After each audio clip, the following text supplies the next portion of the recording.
کہتے جی کہ کالا لباس پہننا جائز ہے یا ناجائز؟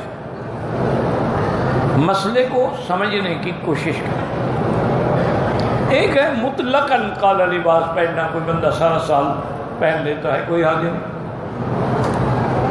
ایک ہے کہ کالے لباس کو بطور سوگ، بطور غم کہ حضرت حسین کے غم میں ہم 10 دن کالا لباس پہنیں گے، یہ حرام ہے۔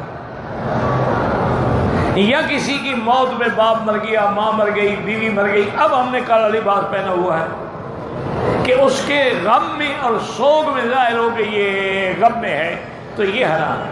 اور اس کی حدیث ہے باقاعدہ، حضور نے فرمایا من لبس سودا، جو کسی غم کی وجہ سے سیاہ کپڑے پہنے، وضرب الخدود، اور اپنے منہ پہ تھپڑ ماریں، وشق الجیوب، اور کپڑے پھاڑ ڈالیں، فلیس منا، ان کا حضور کی جماعت سے کوئی تعلق۔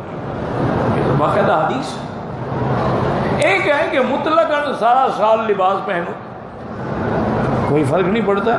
کتنے لوگ ہیں ساری زندگی کالے رنگ کی واسکٹ پہنتے ہیں، یا کالے رنگ کی ٹوپی پہنتے ہیں، یا کالے رنگ کی پگڑی باندھتے ہیں، کیونکہ حضور پاک نے فتح مکہ پہ کالے رنگ کی پگڑی باندھی ہے، تو وہ اس طرح منع نہیں ہے۔ یہ جب آپ ایک شعار بنا لیتے ہیں نا، جیسے آج کل سبز لباس کو ایک شعار بنایا جا رہا ہے کہ جو سبز کپڑے پہنتا ہے یہ سنی ہے، اور اگر سبز کپڑے اور سبز ٹوپی اور سبز پگڑی نہ ہو تو یہ سنی نہیں، وہابی ہے۔ یہ چیزیں منع ہیں۔ کیا حضور پاک نے حکم دیا کہ سبز کپڑے پہنو، یا صحابہ نے سبز کپڑے پہن کے کوئی مسئلہ ثابت کیا؟ اسی لیے یہ ساری چیزیں جو ہے نا جی، یہ خود کردہ ہے۔ اور بہت سارے لوگوں نے مختلف ٹوپیاں بنائی ہیں کہ یہ ٹوپی جو ہے جی فلاں بزرگ کی علامت ہے۔